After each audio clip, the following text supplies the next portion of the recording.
બાપુ એક સુંદર મજાનો ધાર્મિક અને ભક્તિમય પ્રસંગ છે અને આ પ્રસંગમાં આજે આપણે વાત કરવી છે ભારતના પ્રસિદ્ધ મંદિરો ભાગ 38 રામનાથ સ્વામી જ્યોતિર્લિંગ રામેશ્વર તામિલનાડુ।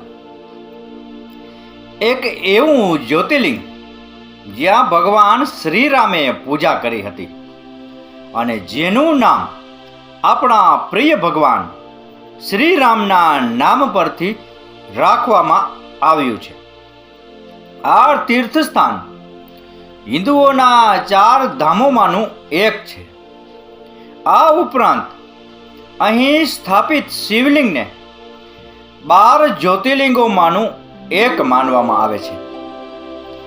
ભારતના ઉત્તરમાં કાશીને જે આદર છે તે જ આદર રામેશ્વરમને દક્ષિણમાં પણ છે।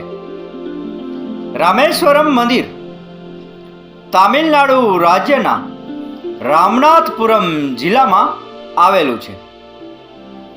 આ મંદિર હિન્દુઓનું એક પવિત્ર મંદિર છે અને 4 ધામોમાંનું એક માનવામાં આવે છે। રામેશ્વરમ મંદિરને રામનાથ સ્વામી મંદિર તરીકે પણ ઓળખવામાં આવે છે।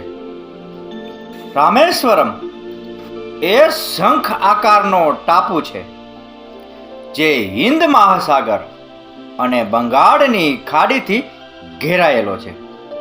સદીઓ પહેલા આ ટાપુ ભારતીય મુખ્ય ભૂમિ સાથે જોડાયેલો હતો, પરંતુ ધીમે ધીમે મજબૂત સમુદ્રી પ્રવાહો દ્વારા તેનું ધોવાણ થતું ગયું, જેના કારણે ટાપુ પાણીથી ઘેરાયેલો રહ્યો। પાછળથી એક જર્મન ઇજનેરે રામેશ્વરમને જોડવા માટે એક પુલ બનાવ્યો। એવું માનવામાં આવે છે કે શ્રીલંકાથી પાછા ફરતી વખતે ભગવાન શ્રીરામે આ જ સ્થળે ભગવાન શિવની પૂજા કરી હતી। રામેશ્વરમ મંદિર અને રામેશ્વરમ ટાપુ તેના નામ પરથી રાખવામાં આવ્યા છે। એવું માનવામાં આવે છે કે રાવણનો વધ કર્યા પછી ભગવાન શ્રીરામ અને તેમની પત્ની દેવી સીતા રામેશ્વરમના કિનારે પગ મૂકીને ભારત પાછા ફર્યા।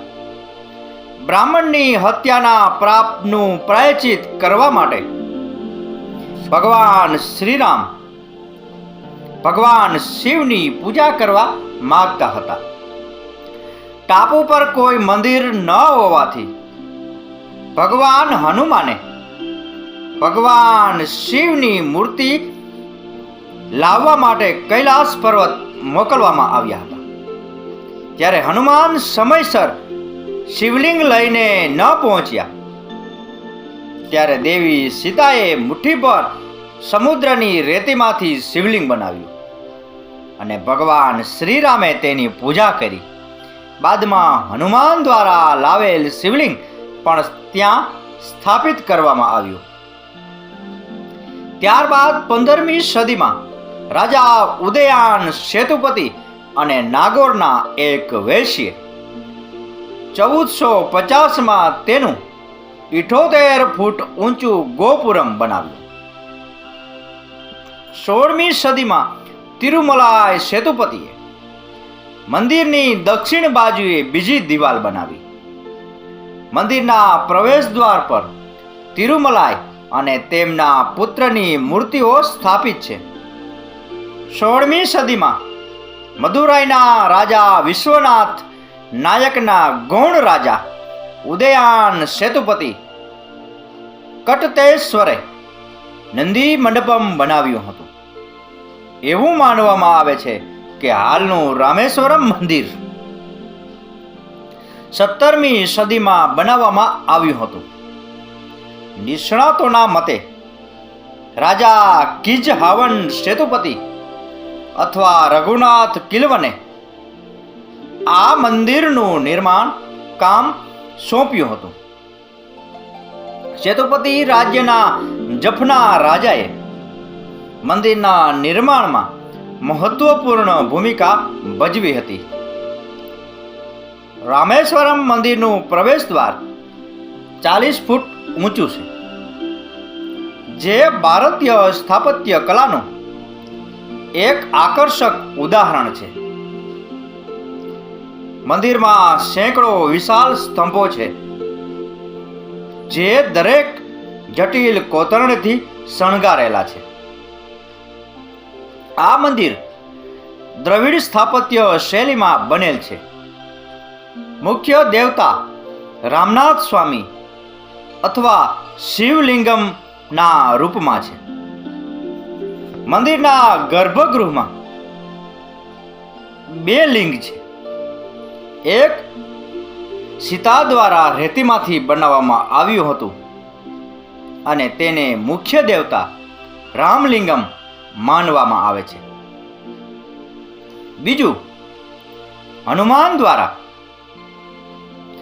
કૈલાસ પર્વત પરથી લાવવામાં આવ્યું હતું.